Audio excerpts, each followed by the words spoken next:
course, all you know, this is about the quad planning. And this is phase one. This is where we're all gathering as a campus today and tomorrow to get everybody's ideas on what we'd like to see in our 3.8-acre plot of land that's going to be the heart of Mesa College. So with that, I welcome you, look forward to hearing all the ideas. Now I want to introduce the offices of James Burnett. We have James in the background over there, and Nathan, who's going to be leading, well, actually both of them are going to be leading us through this process, but I'm very happy that they won the contract for our quad. It was, I think we had 20-something firms that bid on this, and we interviewed them, and they came out to be the winner. The best part about all this is they're going to be part of the team that builds out all the buildings that are going to be surrounding the quad. So when it gets built, it's not going to be like a hodgepodge of the quad. It's all going to be one big kind of area. So with that, Nathan, off to you. Thanks. All right, thanks, Ron. Appreciate everybody coming out today. We're really excited to be a part of this. There's a lot of exciting work going on here at Mesa. And so we'll jump right in. We just recently got involved. Previously, I'm sure a lot of you are probably familiar, the university has done a campus master plan that focuses on creating a core of higher density buildings organized around this central open space. The gray buildings here are the ones that are preserved existing buildings. I'm sure everybody's familiar with the work that's going on in math and science. And so the scope of our work is pretty comprehensive. We're really touching the edge of math and science. We're going to interface with the new edge here. The landscape has been designed for that space. And then we're going to come all the way out here to the street. There's been some discussion about kind of a new auto court front door entry. And then there's obviously some discussions going on right now about social and behavioral sciences and how that integrates both to this kind of service road pedestrian path back here. And we're working with the architects and landscape architects on that project to help make sure that we have a seamless integration between the two. So Jim and I have been spending some time out here on the campus, familiarizing ourselves with kind of the assets out here and seeing how people use the space. I think one of the most compelling assets that you guys have is tons of mature trees. And almost every moment that we saw where students were studying or spending time outside, or there was faculty or staff kind of in between classes, people want to be in the shade. That even along the service road here, near the physical activity buildings, you have people here just hanging out on the lawn, trying to take in a moment. There's also a couple of very nice little gardens and some very comfortable spaces between these buildings. And people are really using, because there's 25,000 students here, there's hardly a square foot that goes unused. So the important part is kind of preserving that sort of intimate character and the nature of the landscape spaces once everything has been changed out. Because it's such a comprehensive change, we've done these visualizations to help everyone kind of understand the scale of the new open spaces that are coming through. So this is what math and science will be. This is the new social and behavioral science building. This is kind of a recent snapshot of where it is. This is the L building. And then the new buildings that are coming on the quadrangle due south of math and science is going to be the business center. And then here south of the quadrangle is the cafe, library, and kind of the student services building. And those are still, those have not been designed yet. Those will be developed in future phases. And the purpose of the master plan is to make sure that we integrate kind of a flexible framework so that as those buildings get designed, the spaces kind of take shape, that we have something that integrates in those and works successfully. So you can see again, this green outline, that's a regulation football pitch. And so the space that you have to work with here with around is 3/8, which kind of goes out into this open space. But this primary quadrangle is pretty generous, and there's a lot of opportunities to do really amazing things. And so, in anticipation to kind of get some thought going on the ideas for what we'll work on today, where we're talking primarily about programming, we just got some kind of teaser ideas to get you thinking about the possibilities. So, anything from having like a food and beverage kiosk out in the quadrangle, so you have a separate outpost from the cafeteria, to having outdoor classrooms where you can take out and have a lecture or do some sort of demonstration. An assembly area where there's either an after-school activity, a performance, a concert maybe, some sort of programming, as well as kind of the digital board events that talk about campus events. I'm sure everybody's seen the kind of the new level of interaction that they have in the airports and kind of transit stations. Shade structures obviously going to be very important. Having a larger plaza so that you can kind of support a big event. I know there's something going on today. It looks like the kind of student services are happening outside. There's a lot of people going to that. One of the things that we find very successful on campuses, especially ones where the kind of climate is so ideal, is having movable furniture so that people can really take control of their own environment. If you want to sit in the shade, you want to sit in the sun, it's a little more kind of customizable user experience than kind of the traditional fixed bench. Obviously, you guys have some shade. Some umbrellas on campuses are pretty well used. They seem to be always kind of full every time that I walk through those spaces.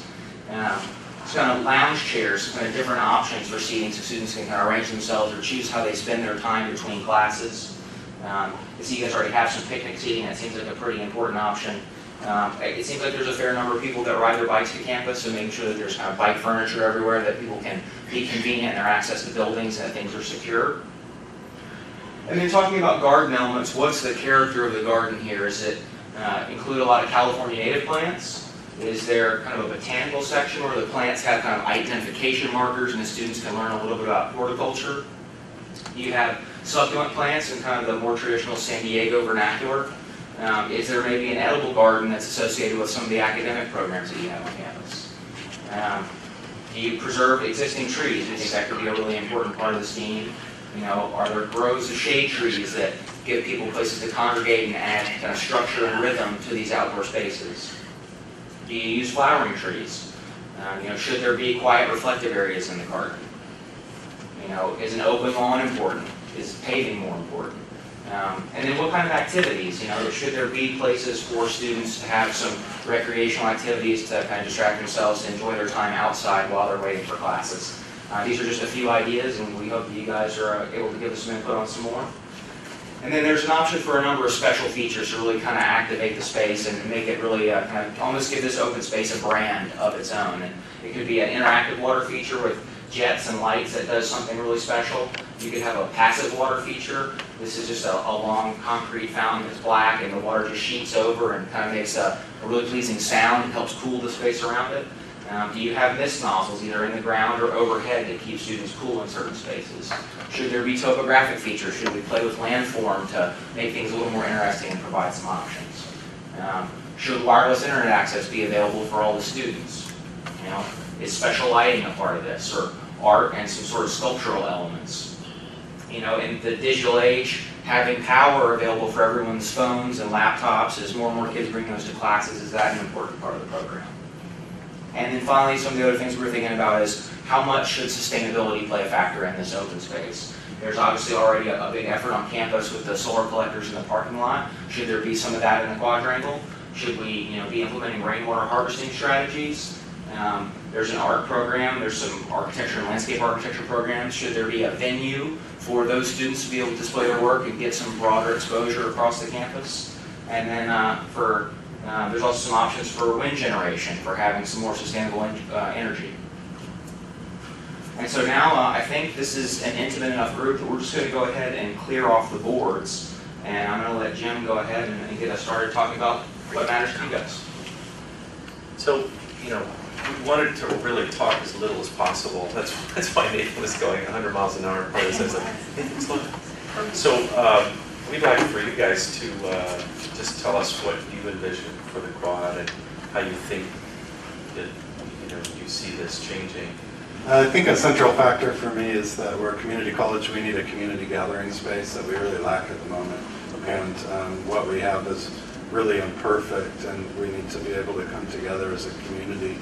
And certainly a lot of our times where we would gather, we would have speakers or performers or both, and so we need to be able to accommodate that. Also, the outdoor classrooms, I like the idea, but I don't think they should be in central areas of the quad. For instance, in the social behavioral science building, we have courtyard areas, and 1 or 2 outdoor classrooms there might work very well. We don't want them to be too far spaced from the various classroom buildings. I hope in terms of the design that we're able to incorporate elements of diversity, including the diversity of the campus, from our student body, and the region. And I think, and for me, it's with a lot of the new buildings the buildings that we've been building and the future buildings that are coming up, there's been, really there isn't space or funding or in terms of the design of doing something bold, in terms of like public art. So I hope this is that opportunity to do something where we reflect the diversity, we use some kind of bold public art, in color, that also is, at the core of it about community, as a community college.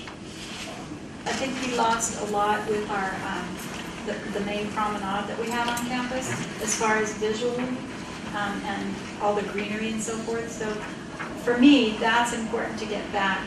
Is just we've got a lot of concrete on campus. One thing I do hear from students, I don't want to speak for them, is that they see a lot of space, but I hear where they want room, small rooms or small, quiet areas to study and hang out. So the small rooms, smaller groups, and bigger groups. I think that's really important, that we don't have a one-liner and it's all one big space, or it's a bunch of small spaces, but it works both ways. With the budget crisis the way it is, this college, as many others, are seeking to develop opportunities for giving. And Great. we are also going to be gearing up alumni relations, and I think that's important for current students as well, because they will be our future alumni. So setting the thought and the mindset to be a part of this college now and forever. People have wanted to do outdoor events that involve audiovisual. And all of our audiovisual equipment is built to be used inside. And so then what you end up having is, I want to take an inside LCD projector like one of those and use it in a wet, grassy area. So it would be a good idea if we have any intention at all of doing some of these outdoor events that are going to need speaker systems or projector systems or something. We ought to factor that in and make sure that there's the correct kind of power that has the interrupt circuits in it and all that sort of thing. And perhaps even something like speaker systems which are permanently installed and weatherproof. In addition to the trucks and deliveries, like when we have a transfer event, we have people coming in and like 100 different universities, each in their own little car, that need access to pull up and unload their stuff. So it's loading for the events. I think it would be nice to have some sort of a central structure in the main part of the quad. And my preference would be a fountain. I don't know about maintenance and everything like that sort. But something that's, that we agree upon symbolizes Mesa College. Something about the culinary arts, different program being able to come out and have like things like a grill or things like that put already out there somewhere, but that obviously not anybody can use, but somehow creatively factored in so that if we need it, it's something you could unlock, or if not, it's something that people have to step on. I don't know, but that came up. These things, what I know is we have less and less staff. So when I'm looking at some of this, in my mind is, what are we going to have to do to maintain it? And if we can minimize staff doing things. Something else, I know we talked about the information kiosk, and I love being able to go to the center of campus and to look around and see what types of student activities and events and things are taking place. So a lot of times our kiosks are designated for like free speech areas, etc. And I don't know, maybe 10, 15 years from now, nobody's making the big posters, but for now we have them. So it would be nice to be able to have some place to do it. A display area. Yeah, where it looks neat, that's bigger than a flyer, that really allows students to be able to showcase the campus department, club events and activities. But Our students will mainly come in to the quad from the parking structure and different parking structures area of campus. So I think directional signage and pathways that lead people to the buildings that will have the most students and staff. We meet again to see some of the initial concepts on October 20th and 21st. So that's our next step.